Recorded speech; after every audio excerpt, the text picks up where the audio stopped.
زمان الوصل بالآن. Assalamualaikum warahmatullahi wabarakatuh. Sahabat pendidik dan rekan-rekan pembelajar sekalian, mari kita luangkan waktu sejenak untuk menoleh ke belakang, mengambil hikmah dari sebuah jejak sejarah yang tak pernah padam. Pernahkah Anda bertanya, mengapa metode pendidikan modern seringkali kembali menengok sejarah 14 abad silam? Fakta sejarah mencatat bahwa Rasulullah SAW berhasil membangun peradaban besar hanya dalam kurun waktu 23 tahun. Buku pendidikan Rasulullah hadir untuk menjawab kerinduan kita akan sosok pendidik ideal. Buku ini bukan sekedar biografi, melainkan sebuah panduan metodologis yang membuktikan bahwa kunci keberhasilan transformasi manusia terletak pada integrasi antara kecerdasan emosional, spiritual, dan intelektual. Audiobook ini didedikasikan untuk Anda, para mahasiswa, calon pendidik, agar kita dapat meneladani langkah sang guru terbaik sepanjang masa. Poin utama yang ditekankan dalam buku ini adalah adab sebelum ilmu. Dalam perspektif pedagogi Islam, seorang pendidik adalah cermin bagi muridnya. Rasulullah tidak pernah memerintahkan sesuatu sebelum beliau sendiri melakukannya.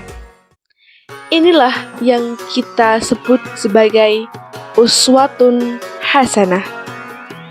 Sebagaimana sabda beliau, innamal a'malu binniyat wa innama likulli imri'in ma nawa.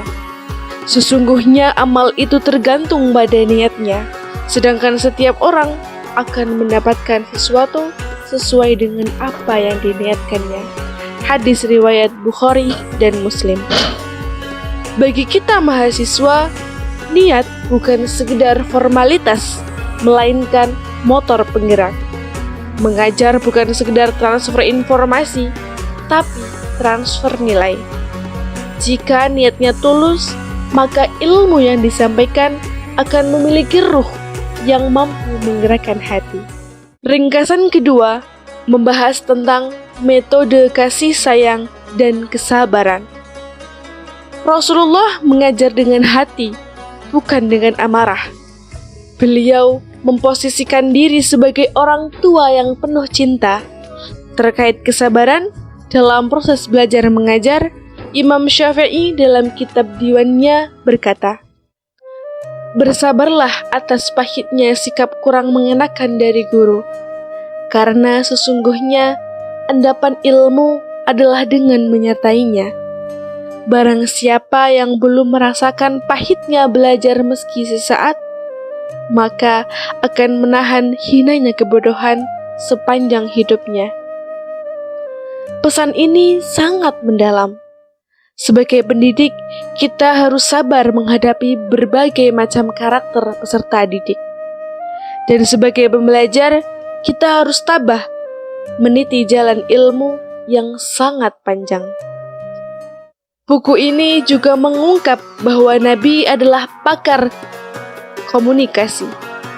Beliau sering menggunakan perumpamaan agar pesan yang sulit menjadi mudah dipahami.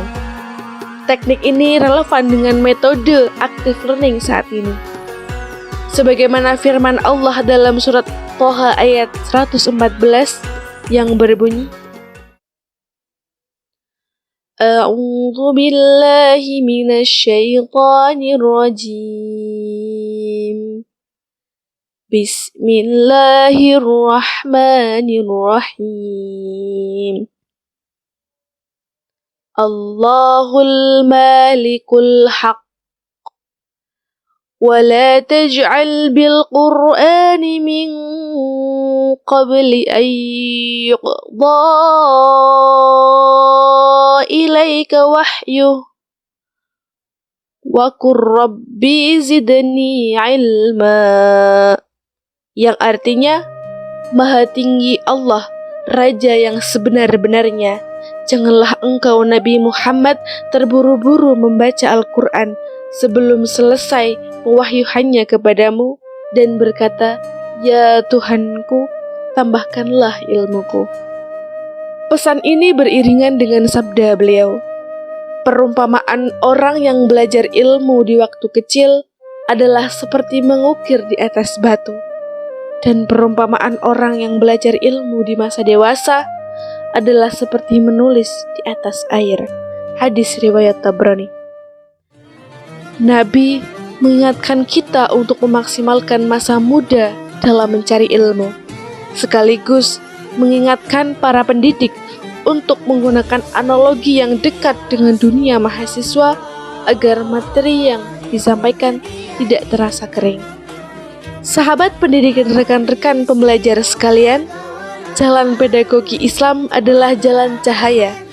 Dengan meladeni Rasulullah SAW, kita tidak hanya mencerdaskan otak, tetapi juga melembutkan watak.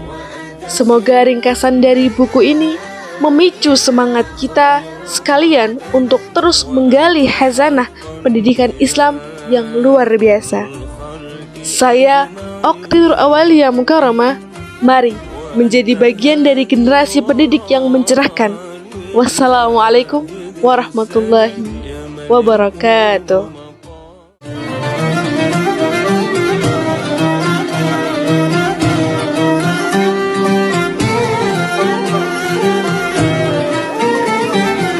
Ya Sayyidi ya Rasulullah, khudh biyadi